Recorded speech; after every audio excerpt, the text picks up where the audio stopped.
So number one, being annoying, and by that I mean selling too often or selling straight up. Like so many messages, I don't want to pick on them, but Forex traders, man, when a Forex trader hits your account on a DM, you know that you need to get out as soon as possible, because there's no hey, how you doing? It's just, have you ever tried Forex?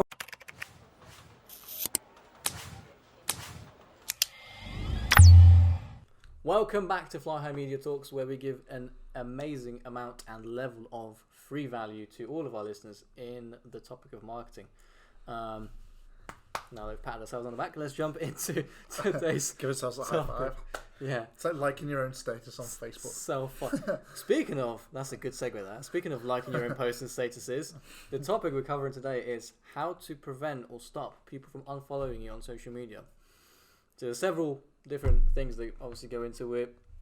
We're all scared of this, and don't try and tell me you're not, because when we see that number of followers decline, we start to think, why are people getting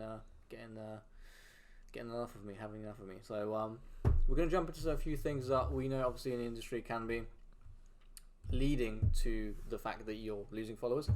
For me, I'm going to outline sort of the main, I think, 4 factors, and then we can jump into a discussion on each. So number one, being annoying, and by that I mean selling too often or selling straight up. Like so many messages, I don't want to pick on them, but Forex traders, man, when a Forex trader hits your account on a DM, you know that you need to get out as soon as possible, because there's no hey, how you doing? It's just, have you ever tried Forex trading? Well, it's just there's so much like Bitcoin and stuff like that. Yeah, on the rise, and especially because we're like in our profiles, like we have it tagged, like we have it tagged as like entrepreneurs and stuff, entrepreneur, business owner, and whatnot. That's because we identify as that. But that niche of entrepreneurs, there's so many people targeting it because they think it's just an easy niche of people that they're gonna be willing to try different things and buy £1,000 worth of Bitcoin from you, or they're gonna show you how to trade on stock market and stuff like that. So don't be too pushy. That's only by annoying. Don't sell before you know the person. 2, don't overpost, especially stories, I think. 3, don't underpost. That's it's a tricky balance, really. It's a tricky balance, yeah. So like it's just about testing, really. Yeah. Yeah. And 4, stay authentic, I think. So I feel like we've covered that first one a little bit by picking on the Forex guys. So let's jump into overposting. What are your views on overposting? Yeah, so especially on stories, like attention is really valuable to, like it's like social currency, isn't it? So you've got to make sure that you're providing the most value in the least amount of time, because scrolling through people's feeds, it's it happens all the time, doesn't it? So like it takes a lot to grab people's attention. So just don't overpost, and make sure that when you do post, it's valuable. So maybe post less and have more valuable content. Yeah, when you see, like when you go on someone's story and you just see like there's like 3 bars, 4 bars, and you go to the next person's story, there's like a million little tiny dots. You know, like nope the hell out of there. You're not watching all that. It's like commercials on TV. If you could fast forward it, you could. If you could fast forward it, you would. It depends. Like you just need to test it. Like some people, they may get longer, not like necessarily over, 20, 30 stories a day. That might work for like 1% of people, but for the majority of people, it'll work for a lot less. So I'd recommend that. Do you know what used to be even worse? It's better now because Instagram doesn't put posts up in a chronological order. It used to. When it was chronological order, it used to be so annoying when people went on like to a concert or on a night out or like New Year's Eve, Halloween, St. Patrick's Day, whatever, and they had 12 pictures, and they decided that all of them should make the Instagram as opposed to just 1 or 2. Now we have like the carousels. You can post like one picture and carousel, you can save all that. Some people still do it though. Like some people still do it to this day, but you don't notice it as much because it's not chronological. So Instagram notices if you upload 15 photos at once, Instagram's going to go, right, okay, mate, stop. You need a life. Move over. We're going to prioritize some other stuff in this poor person's feed, because when it was chronological and someone uploaded 15 posts, it would literally be like the user, post number 1, scroll down, post number 2, because they're going to upload it at the exact same time, unless miraculously some other profile uploads like within that split second in between you uploading the 2 posts. They're going to get 15 posts like of you, and don't tell me that's omnipresence. That's not omnipresence or like brand awareness or anything like that. That's just being annoying. It's not direct selling. It doesn't have to be direct selling, but it's still annoying when there's too much of you in one tiny area. sort of a user interface. So yeah, it used to be much worse. Now Instagram has Facebook as well has dealt with that a little bit. Yeah. So underposting, on the other hand, I speak from experience. I used to be quite on it with my personal Instagram, for example. I like mobile photography and things like that. So I used to go out like in the city, or I live like by the beach. So I used to take like really good photos, and edit them with VSCO Cam, which is a really nice mobile photography editing tool. It's a free app. I used to post like at least one a day. I used to post a lot more of like my desk and my setups when like early days when I was starting out like 3 or 4 years ago. There's a lot of pictures on my Instagram of like me documenting like my journey when I was starting my business and stuff. But nowadays, I think it's because I have less time. There are times like this year where I haven't posted for like 2 months straight, and I see the dip in like engagement and followers. Yeah. I see the dip very much so. And there was a period like towards the end of last year where I think I probably posted like one photo in the space of 3 months, and I'm pretty sure I lost like 1.5k subscribers, which is like 20% of my entire following, I think. So you will notice a dip especially if you like, because the way Instagram algorithm works, this is specific to Instagram now, but it applies to most social media platforms. But the way the Instagram algorithm works is if it gets used to you posting in that consistent, like let's say 2 times a week, and then there's nothing for 2 or 3 months, they're gonna prioritize you lower because you've sacrificed your sort of like consistent line. And Instagram want consistency because that's what users want. They want to get used to something.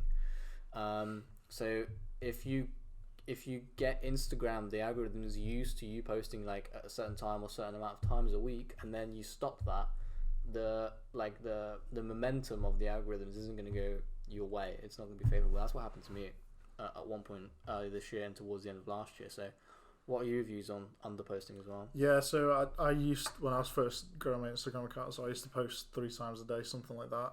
Wow, that is That's understandable, but that's hard to keep up. Yeah, so that's kind of like how I got the first 5 or 10,000 followers. But like for me, that was really unsustainable. It was a couple of years ago now, so the algorithms and things like that changed. When I started, I don't think Instagram Stories was around. Feels like forever now. But yeah, I think just finding the sweet spot for you really. So make sure that you track your analytics, whether that's through the in-app analytics, or you can do like Hootsuite reports and things like that. So I think it's just important to keep on track of how many times you're posting, what times you're posting, things like that. Numbers will tell you how it's going. That's the point.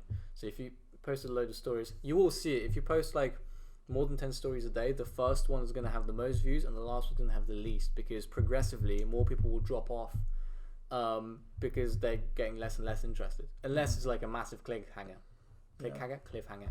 and like there's something really interesting. But that's what we mean by make it interesting. If it's something boring and it's just you walking around a shop or a car park or something, or driving, whatever, it's not interesting.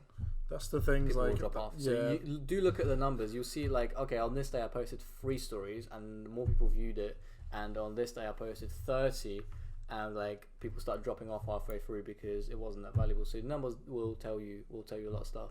Yeah, just like authenticity, but like there's just some things that just don't need to go on social media. Like that. So authenticity is a big one, and that's what I think Instagram story helps with, because I don't know how you feel about this, but on my like posts, I feel like everything has to be perfect. So like when I take some photos like outside or something, I always edit them. I have like probably 3 from like one shoot. If I'm taking a picture of a building, I have 3 and I pick the most perfect one and I upload it.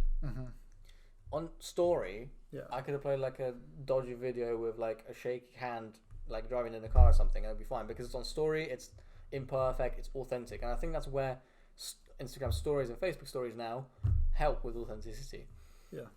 So our point is stay authentic, because your followers, once they get to know you, the more they know you, they're going to know what's fake and what's not. So if on your stories you're riding the bus to work, but the next day you post a picture in your Ferrari with your Rolex in front of it as a post, people are going to know something's dodgy about you.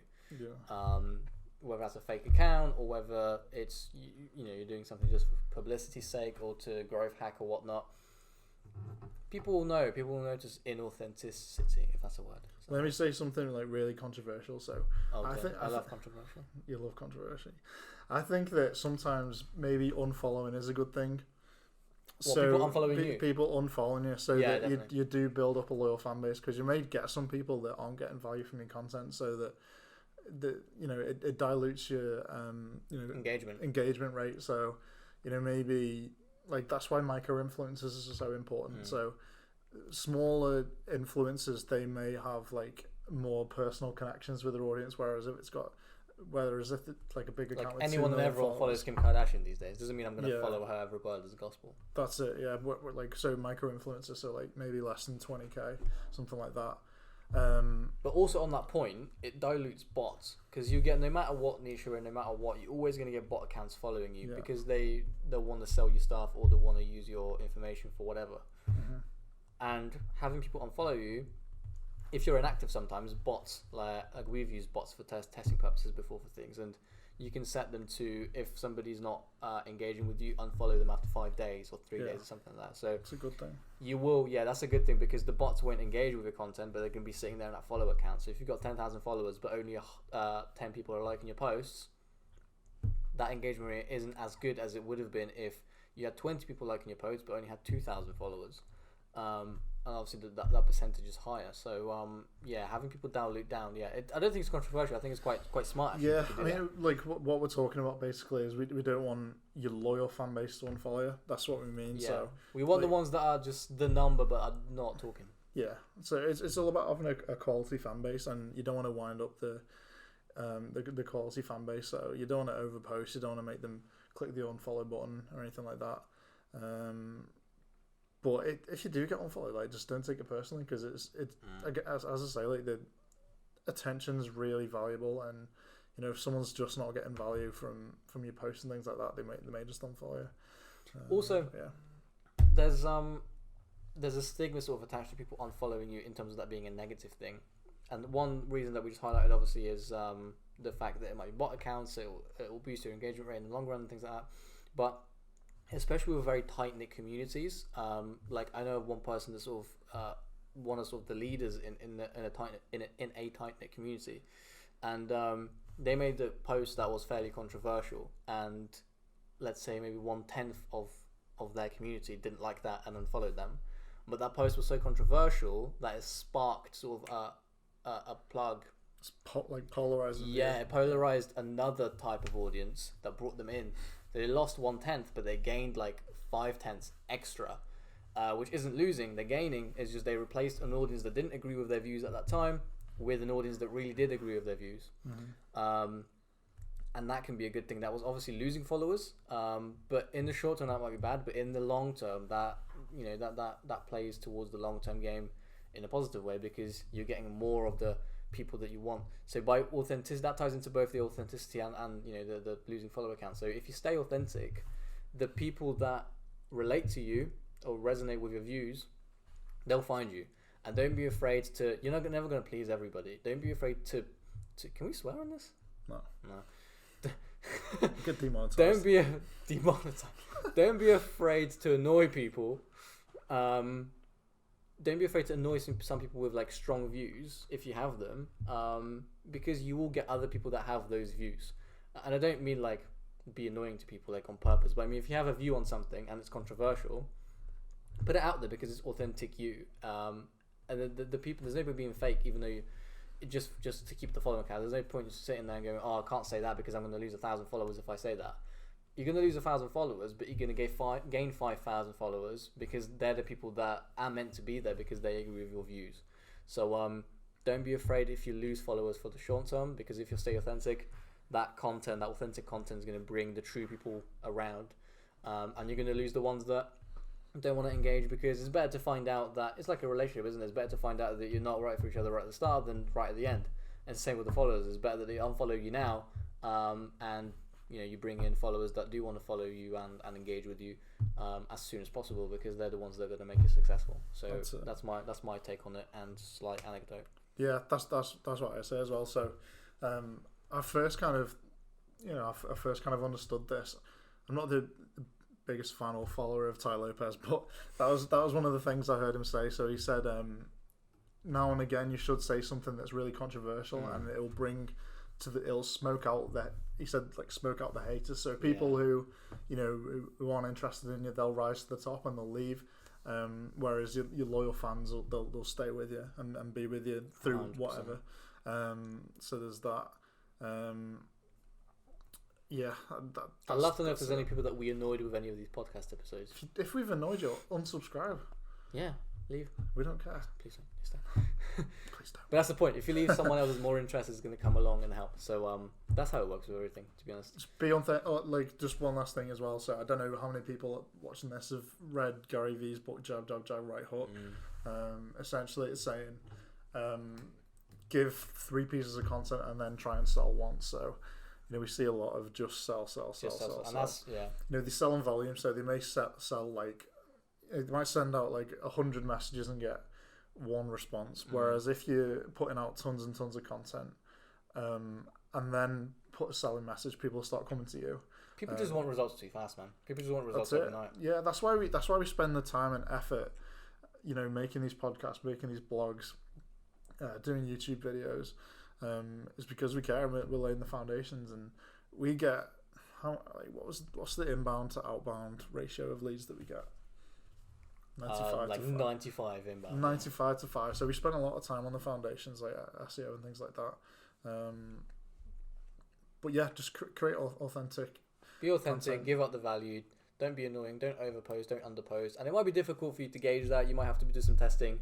Annoy some people with overposting. Annoy some people with underposting. But like I said, the stats and the numbers on Instagram, Facebook, Twitter, YouTube are gonna give you the answers in terms of what you're doing is correct or incorrect and how you should tweak it. Don't be afraid to ask your followers as well. Like on Instagram, Absolutely. Put out the question feature. Put out a question saying, "Was my story today too long or too short?" And if no one answers it, that means it was too long and they never got to the last one. But if people say that, it could be longer, or put out a poll saying, what's your ideal? We should put that out. I might put it out in a second. Yeah. What's your ideal? Like, how many parts to a story on Instagram would you ideally have in a day? I think if it's like more than 10, I'm just gonna skip the whole thing. That's my personal. I think between 5 and 10 is like cool. Yeah. Maybe 7. I think like it's pretty obvious, like in terms of stories. So like if you've got 300 people viewing the first one and then 50 reading the end one. That's what I mean. It's quite clear, isn't it? Look at the stats and I'll tell you. That's the acid test, isn't it? It's like quickest way to see. Let us know your views on this. If you've unsubscribed from this podcast, from this episode directly, let us know as well, because that's what it's all about. And if you enjoyed it and you have any other questions or anything, pop them down below, or if it's on Spotify or iTunes, just message Matt or myself, and we'll get back around to you. But thank you guys for listening. Thanks for joining us. We'll see you next time.